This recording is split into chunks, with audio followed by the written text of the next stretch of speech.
Langit Jakarta pagi itu berwarna kelabu. Suara di jalan yang biasanya padat kini kosong. Hanya ada bendera merah putih yang lusuh tertiup angin. Di pasar tradisional, seorang ibu memegang selembar uang lusuh. Menatap bingung karena uang itu tak cukup membeli sebutir telur. Seorang ayah duduk di pinggir jalan, memeluk anaknya yang menangis kelaparan. Jalan-jalan dipenuhi wajah-wajah yang bingung dan takut. Kita berdiri di tengah keramaian, mencoba mencari jawaban.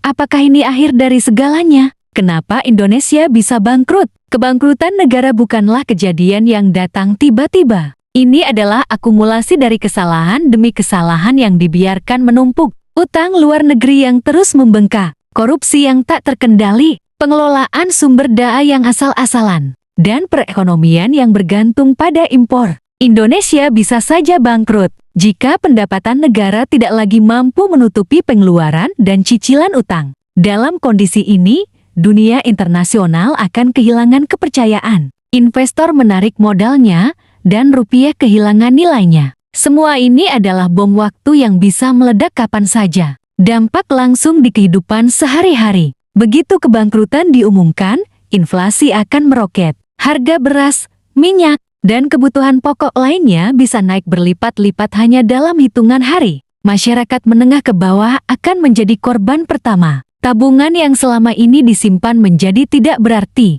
karena nilainya habis dimakan inflasi. Bayangkan seorang ayah yang kemarin masih bisa membeli beras untuk keluarganya. Kini harus memilih, membeli setengah liter beras atau membayar ongkos transportasi untuk bekerja. Kehidupan berubah menjadi perjuangan harian untuk bertahan hidup. Efek domino ke semua sektor. Kebangkrutan negara akan menghantam semua sektor. Pendidikan, kesehatan, lapangan kerja, dan keamanan. Sekolah-sekolah mungkin terpaksa tutup karena pemerintah tidak mampu menggaji guru. Rumah sakit kehabisan obat-obatan dan peralatan medis. Perusahaan-perusahaan bangkrut menyebabkan pengangguran massal. Ketika pengangguran meningkat, angka kriminalitas akan ikut naik. Orang yang lapar dan putus asa bisa melakukan apapun demi bertahan hidup. Kota-kota besar akan menjadi tempat yang penuh kekacauan. Sementara desa-desa terisolasi karena akses logistik terputus. Perubahan sosial dan konflik internal. Kebangkrutan bukan hanya masalah ekonomi, tapi juga masalah sosial dan politik. Rasa saling percaya antar warga mulai runtuh. Suku, agama, dan golongan bisa saling menyalahkan. Bahkan, ada kemungkinan sebagian wilayah ingin memisahkan diri karena merasa tidak mendapat perlindungan dari pusat. Indonesia yang kita kenal hari ini bisa berubah menjadi negara yang terpecah belah. Siapa yang paling menderita? Seperti biasa, yang paling menderita adalah mereka yang berada di lapisan terbawah. Petani yang sudah susah payah menanam padi akan kehilangan harga jual yang layak. Buruh yang mengandalkan gaji harian akan kehilangan pekerjaannya. Anak-anak akan kehilangan kesempatan untuk bersekolah. Sementara itu, segelintir orang kaya yang punya simpanan di luar negeri mungkin bisa bertahan, bahkan di tengah kehancuran. Inilah kenyataan pahit.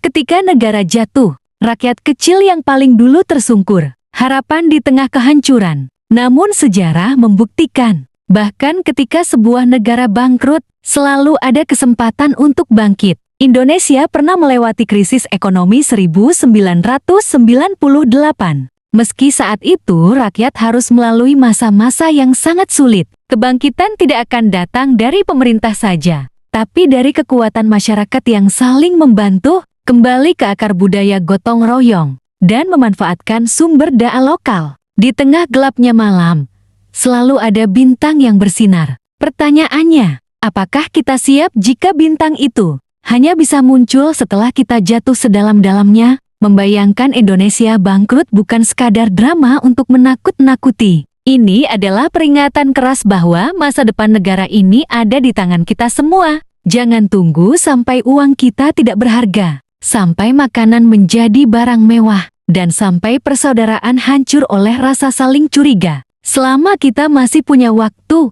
kita harus menuntut transparansi, menolak korupsi, mendukung ekonomi lokal, dan menjaga persatuan. Karena jika suatu hari Indonesia benar-benar bangkrut, pertanyaan yang akan menghantui kita adalah, kenapa kita tidak bertindak ketika masih ada kesempatan?